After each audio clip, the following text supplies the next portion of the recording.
the Manchester United story that has been placed on the back of the Telegraph. An interesting story from James Ducker, basically saying that Manchester United are going to listen to offers for almost every player. Some interesting terms used. They're going to take an ultra-flexible approach this summer, sell-to-buy approach. Miguel, obviously this is a sign of the times when you're not doing so well and you've got to cut your cloth, and you've got a new ownership model as well.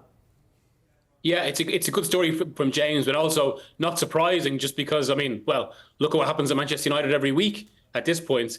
They've tried changing so many managers. They probably will change the manager again. And now it's, I mean, as has been said, and I think it's at this point it's hard to justify Ten Hag's persistence in the job, but he has been in a situation, of course, with a group of players where it feels like that needs an overhaul as well. I mean, even if there are good players in there who individually could be fine under a new manager, it's just one of those situations that feels like the whole chemistry of the dressing room just needs to change. And that's why, yeah, it isn't surprising, given the way Ineos already come into the club and they're looking at absolutely every element to see what can be improved upon. And I suppose the most prominent is the dressing room.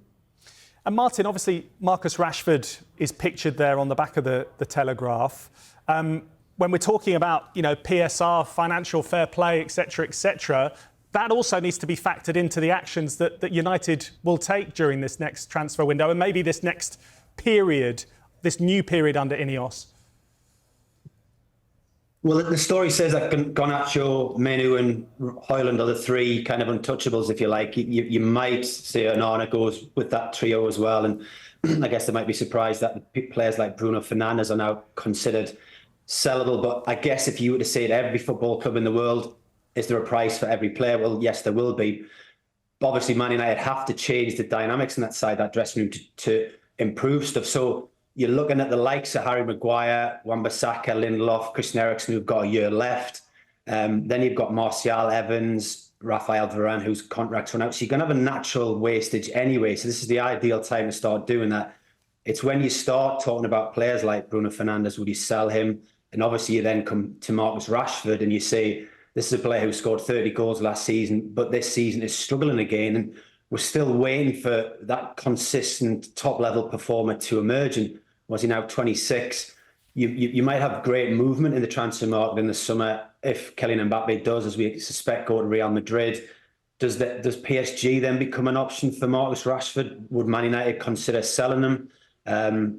He only signed a £325,000 a week deal last summer, so it would be a big move to let him go. But I think it has to be seen as a new broom. And I guess, as Miguel's saying there, you suspect Ten Hag will be possibly part of that, what is swept out come this summer.